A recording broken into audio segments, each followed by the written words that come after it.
No, but what about where, because if I remember properly, our resident electoral commission in Lagos did speak up about that. And we also we received complaints of certain people. We forward to him. He in turn takes personal look at it and says, okay, let me check. He comes back with feedback. Some of them get it, while some of them, they are working on it. And then where there's been challenge about logistics, I remember in Anambra elections, remember the chairman of the commission saying, well, yes, we didn't do certain things right, but we will improve. So in some cases, they genuinely own up. And then in others, who knows? Two things, again. What the man is doing is commendable. But you see, he's a human being. Don't own that process. Open it up to the IT world. How many people can get across to him? He has to breathe, he has to eat, he has to sleep. But if there's a portal where I put in, there's something I think that exists. Yes, there's something that INEC did, and it's amazing. Incidentally, they are not publicizing. My wife did it. She carried her temporary voter's card, went to a website, keyed in, the details, and it now tells her where the card is. And she came back and said, it works, it works. She was very excited. Such a thing should be almost over-publicized because some people are going to the wrong places. There's a lot of, Let me take you up on this because the chairman of the commission also spoke about it in the Senate where he says, well, if people don't come out to collect their cards, there's little or nothing the commission can do. How do we identify, statistically or otherwise, the percentage of those who have genuinely come out to collect but can't get, and those who just feel, I'll go collect. Don't guess, open up a portal. Virtually every Nigerian that voted or that registered has a phone. Nigeria has become a different country. All that issue of illiterate and this and that, 80% of voters have a phone. Open up a portal. On that portal, maybe don't expose it the front end so that, people don't take undue advantage of it. But at the back end, be able to see the number of people who are having complaints. You'll be able to sort it out and say, okay, out of these 200,000, only 20,000 have not been produced. These other 180,000 have been produced, and we have sent SMSs back to them. This is like that, and they are collecting. Okay, so on the base of that portal, you can have an analysis of those who don't want to. If I send SMS to you and say your card is in this place, and I don't get a feedback from you, likelihood is that you've collected it. But if you don't find it there, please get back to us. Okay? Then you have a man who says, I've gone there, it is not there.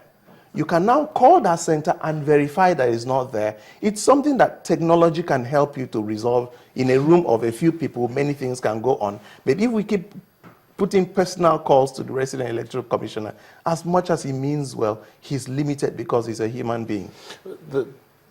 We've had reports of PVC's lying father. You talked about the fact that those who it will be the same old, same old. Why do you think there's this apathy? I'll tell you. If not for act of patriotism, what is not known to a lot of people is that some weeks back, some months back, I called a press conference. I suspended myself from the party I'd been in from inception. A time comes when if you have genuine conscience, you just get disillusioned with many things. But one of the greatest things that happened to me, I'd known, but being displayed, was Jega's briefing of the Senate. Because I was in an office in Port Harcourt, and everybody, when I say everybody, every single person said, wow, this is good. Because for the first time, it registered graphically in their minds that, man, this is a delegates election. This is going to be proper election because we've seen elections. We know how it's done. We understand it on printing. But this time, it's 100% eliminated. And people are regretting that they did not register. You'll be amazed the next elections, the number of Nigerians that are going to register. Because for once, and I want to, if I can today, bring back the confidence to the Nigerian people with respect to the present system. And of course, without mincing words, give credit to the present administration for saying, let this thing be done. And somebody told me, jokingly, he said, you see, this is why Jonathan cannot go back. And I asked him why. He said, because if Jonathan does this, it means he's going to use the same hand and do free and fair census. And if he does census, there's going to be a problem. So they have to stop him. Okay? Now, that sounded ridiculous. But I sat down and I thought about it again. If Jonathan understood this process very well and he put his foot down and said it must be done. And this process, my brother, does not quite favor the PDP that I used to know. It does not. And many members left and they're really aggrieved because the PDP I used to know was a PDP that has the capacity to pull out numbers and give it to you. But he can't do that again. And why would a man who is seeking renomination go to do such a thing? And he made a statement during the media chat, and I was listening to him. And I said, Nigerians must not miss this man. You know what he said? He said, in 2011, when I was seeking first election, I knew what I was up against. I insisted on free and fair election. And I wanted to be the first Nigerian, the first African president to lose election and go home. If I could do that, how much more now that Nigerians have already given me 4 years? If I lose, I go home. Let's do this thing properly. I think, for me, is one of the best statements I've ever heard from a leader. Okay? And let me just use this forum to appeal to our elders to play less on politics and consider more the humans. I feel pained each time somebody says, is it not only 14 local governments out of 774? For them, it's statistics. But for a leader, it is humans, every single one of these people. And the best explanation I could have was, Esau and Jacob had issues. Then they met and reconciled, and they were going back home. And Esau says, let's be faster. And David made a statement. He said, in my camp are women, pregnant women and children. And if I overdrive them by a day, I will lose many of them. You go, I'll meet up with you. That's the heart of a leader.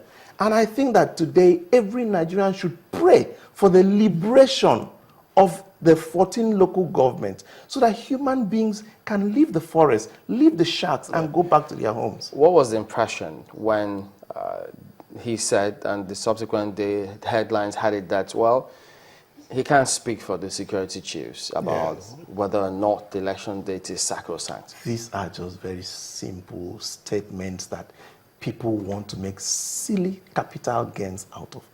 Jega cannot speak for the military. Is that... there's nothing in it.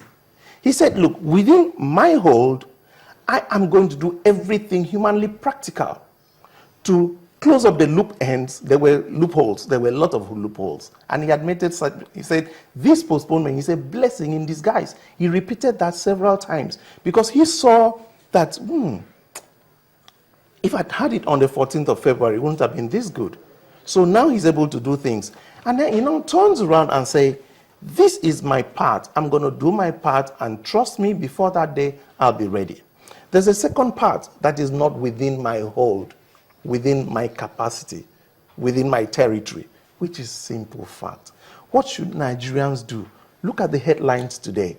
Nigerians are taking back. Things are becoming better. I think every Nigerian, for 2 reasons, should pray that the military, instead of saying, what they could not do in 6 years, how do they hope to do in 6 weeks? This skepticism just pains me because these people don't know that their brothers are sleeping in the forest. They don't know that. You're in the comfort of your home and you're busy casting aspersions on the military. I don't want to enter that because the last time I think I spoke on it. But for me, I think that what every Nigerian, well-meaning Nigerian, should do is to believe God that the military, in less than 6 weeks, will be able to take back these 14 local governments so that 1, our brothers go back home, and 2, we have a peaceful election.